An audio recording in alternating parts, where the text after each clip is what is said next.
안녕하세요 여러분. Welcome to my channel, StyleSueciety. Today's video is going to be a chit-chat video where I'm going to talk about my very recent trip to Korea. Yay! I wanted to do this video in case some of you were interested in finding out what I did in Korea, the good and the bad, what happened while I was there, as well as to give you guys some tips in case some of you were interested in visiting Korea too. If you haven't already, make sure you subscribe to my channel so you don't miss out on my Korea haul videos, which I will have up very soon for you, and I will be showing you guys everything that I bought while I was in Korea. Got my coffee ready because I am still a little bit jet lagged. It is a 13-hour difference between Toronto and Seoul, so it's no small amount of hours to adjust back to.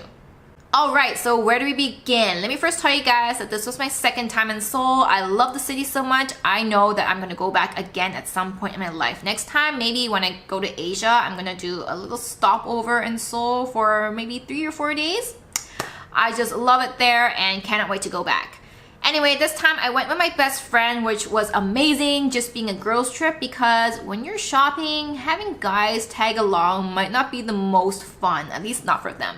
They're definitely gonna wonder why the heck you need to go into every beauty store which seems to sell the same stuff to them, so if you can ditch the guys, try it. First story for this video will be about our journey to Seoul. We opted for a direct flight even though it was about $200 more, but I think it's absolutely worth it because vacation time is precious and I want to get to my destination city and start doing stuff ASAP.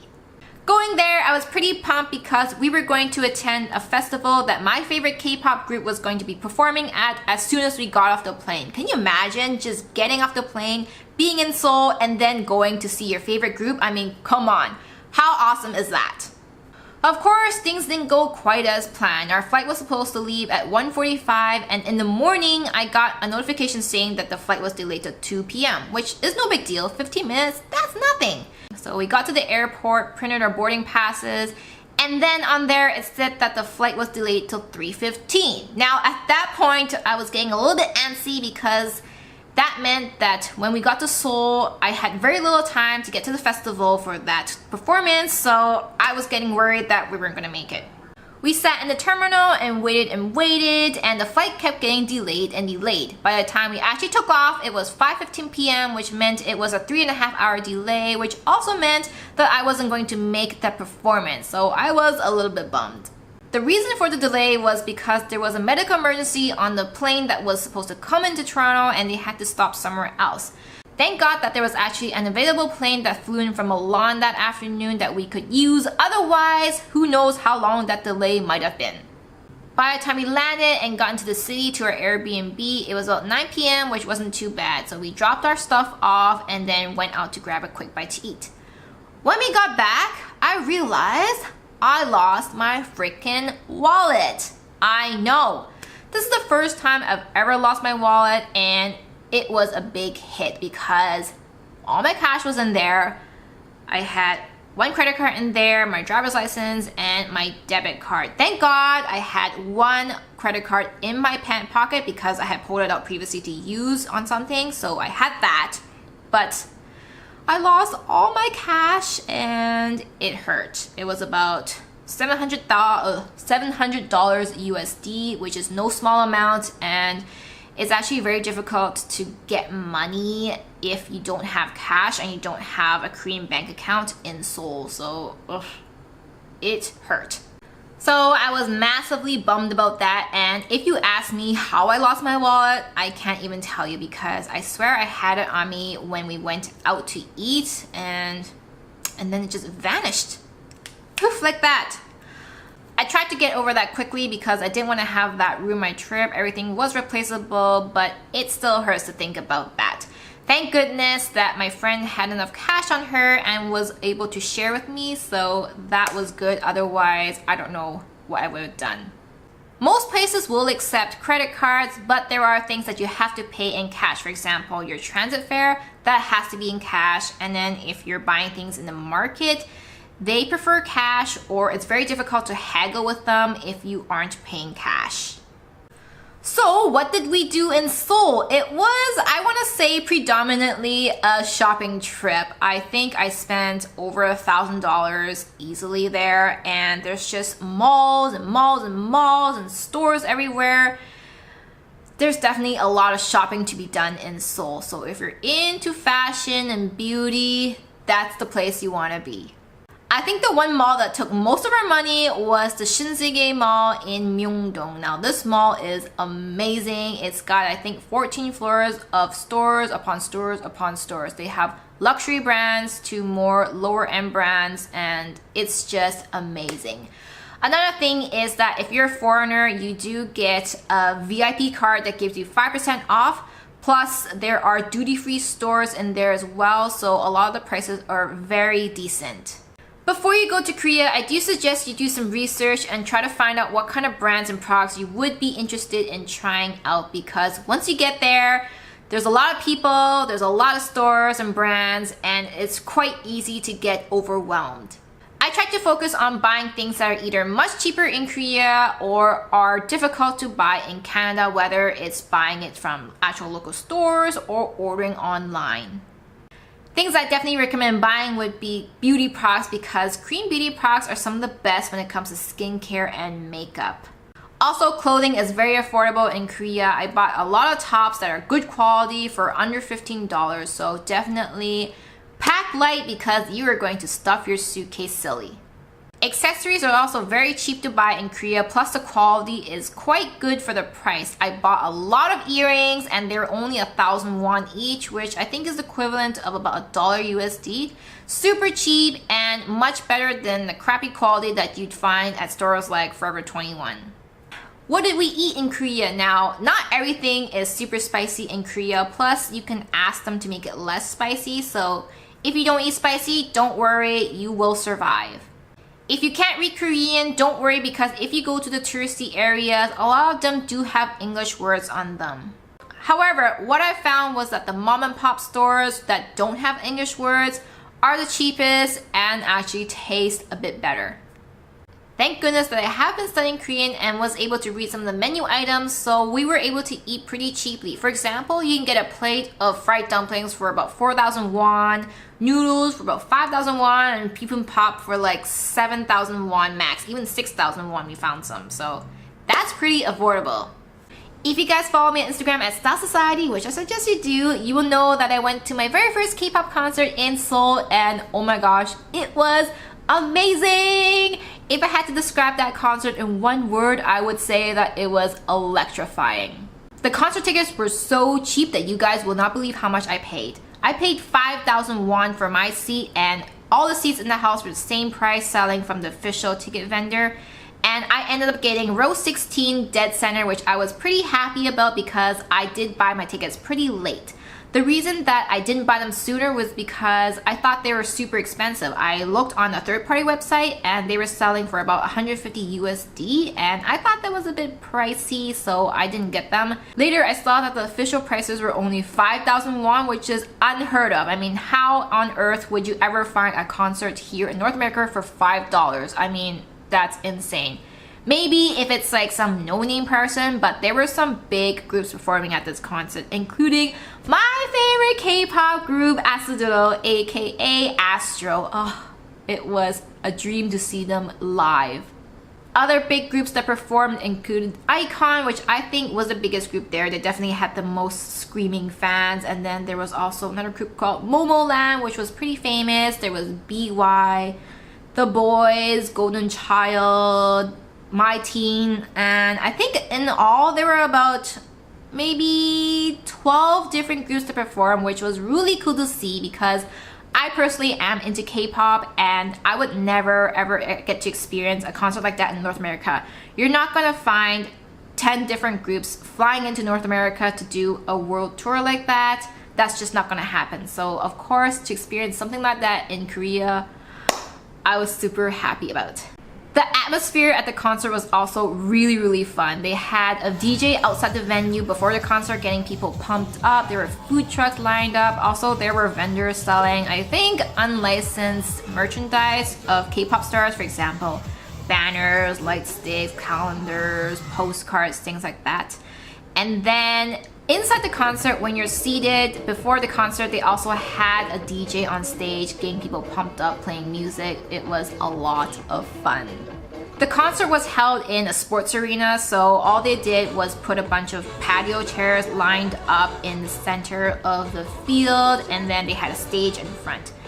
When the concert started, I was with my camera, just filming, taking photos. Next thing I knew, everybody in front of me had picked up their chair and inched forward a good amount. And I was like, what's going on? Why is everybody moving? Of course, I ended up picking my chair up quickly and moving forward with the rest of the group. And also people were jumping seats ahead that were empty. So I ended up actually moving one row forward. In the end, I think I ended up sitting where row 10 would have been. So that's pretty darn good. Next time I go to Seoul, I'll definitely try to time my trip or look for another concert to attend because it was so much fun. I was so excited to see my group. My hands were shaking when I was filming and taking photos. You guys have no idea. I had one hand with my phone filming, and then I had my point and shoot camera on my other hand trying to zoom in and take photos. And then at the same time, I was trying to look on stage and just look at the beauty of my K-pop crush. So it was a lot of things going on, and that was absolutely the fastest 15 minutes of my life. If you are into K-pop, I do suggest you try to attend a concert while you're in Seoul because it's definitely an experience not to be missed. Even though you aren't sure who the groups are, like I didn't know a lot of the groups at the concert, but I ended up finding groups that I like the music of. So it's a really great way to discover new groups and music that you might like. Another experience that I suggest you try out while you're there would be to rent a hanbok and wear that to the palace and take pretty photos. If you're unsure what a hanbok is, it's the traditional Korean dress that females wear for special occasions, for example, kids' birthdays, weddings, other festivals, or ceremonies. They are super pretty and they usually come in either some bright color or even pastel colors, and they just look super gorgeous and I love them. For a 2-hour rental, most places near the palace charge you 10,000 won for a normal looking hanbok or 20,000 won for a more special looking one, which me and my best friend opted to do because we're only gonna do this once, might as well go all out.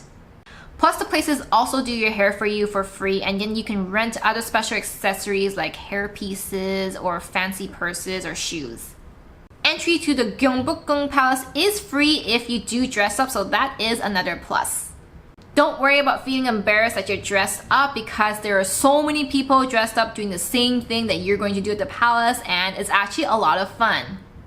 Another thing that we did was visit Jeju Island, and thank God I did not lose my passport because otherwise I would not have been able to fly there.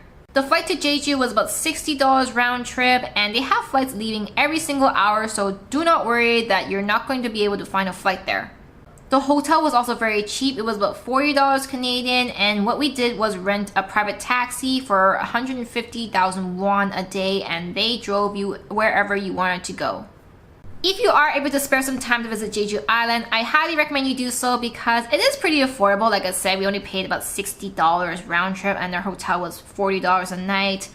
It's easy to find a private taxi to drive you where you want to go. Plus, it's a good way to get away from the city and visit some of the more natural landmarks on the island. And that's a general gist of some of the major highlights from my trip. Seoul is one of my favorite cities, and I know I will visit it again, and I actually did not get bored visiting the same districts over and over again. There's just always things to do, always things open, always a ton of people on the streets, and it's just such a fun city to be in. Now I'm going to give you guys some tips in case you do plan on visiting Seoul as well. First, make sure you pack light because you will be doing shopping and you will find that you can fill up your suitcase super easily with new stuff. Do not underestimate the amount of shopping you can do because things are pretty cheap there and you will want to buy everything that you see. If your hotel doesn't provide you one, make sure you rent a pocket Wi-Fi at the airport. You can reserve it online, and we paid less than $3 a day for one, which is so cheap to have internet with you wherever you go. It even worked on Jeju Island. Some of the pocket Wi-Fis don't have enough juice in them to last all day, so if you can bring an extra power bank with you, I suggest you do so. Make sure you bring some Korean won with you when you go to Seoul because there are things that you are going to have to use cash for immediately. For example, if you're buying your transit pass or a transit card, you have to pay cash with that. You can buy a T-money card like this, and isn't this so cute? It's the line characters and they're dressed in Korean outfits. Anyway, this was 4,000 won. I know I bought a special one here. Otherwise, I think they're cheaper than that. This is essentially a transit card that you can use to reload and swipe in and out of the train system or on the bus. You also get discounted fares when you use this card, plus you can pay for items at certain convenience stores with this as well. Make sure you have enough cash on you not only for transit fare but also for things like street food, which is all going to be cash based of course. And if you also plan to do some market shopping, because if you're trying to haggle for something and then you want to pay with your credit card, they're probably not going to give you the same discounted price that they offered you, because now suddenly they're going to have to incur some credit card fees.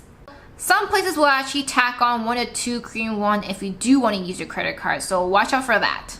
If you are looking for accommodation in Seoul, I do suggest you try to not only find one that's close to your train station, but also one that connects to at least 2 to 3 different lines so that when you're traveling within the city, it's a lot easier. Do not be shocked that English is not widely spoken in Korea. Although they do have English words in a lot of the stores, for example, a lot of the restaurants would have English names on them, or they'll have words like special or sale on their windows of the store. That doesn't actually mean that they will either even have an English menu for you or that anyone speaks English there. However, don't feel that you're completely screwed because nobody speaks English. For example, all the stations do have English names, and some of them actually do announce the stations in English as well, so you will get around fine even though you don't speak Korean. I do suggest you download the Naver Maps app, which is the equivalent of Google Maps in South Korea. Google Maps is no good there. I tried to use it at one point and it tried to get me to walk on paths that don't exist, so they're not quite there yet. Don't use Google Maps. Make sure you download Naver Maps instead. They also have transit schedules in the app as well, so that's super useful when you're trying to find out how to get from one destination to another. For translation purposes, you can also download the Papago app, which is also really good for translating between English and Korean and vice versa. Now, because English is not widely spoken, I suggest you do try to make some effort to learn some of the key words in Korean, especially things like hello, 안녕하세요, and thank you, 감사합니다. That would mean a lot to some of the vendors there when you visit the restaurants or shop with them, so I think it's a nice touch to at least make some effort to speak a little bit of Korean. That's it for this video. Thank you guys so much for watching and allowing me to relive the special highlights of my trip in Seoul. It was definitely a lot of fun and I cannot wait to go back. I hope you all have a great one and I will see you in my next video. 안녕!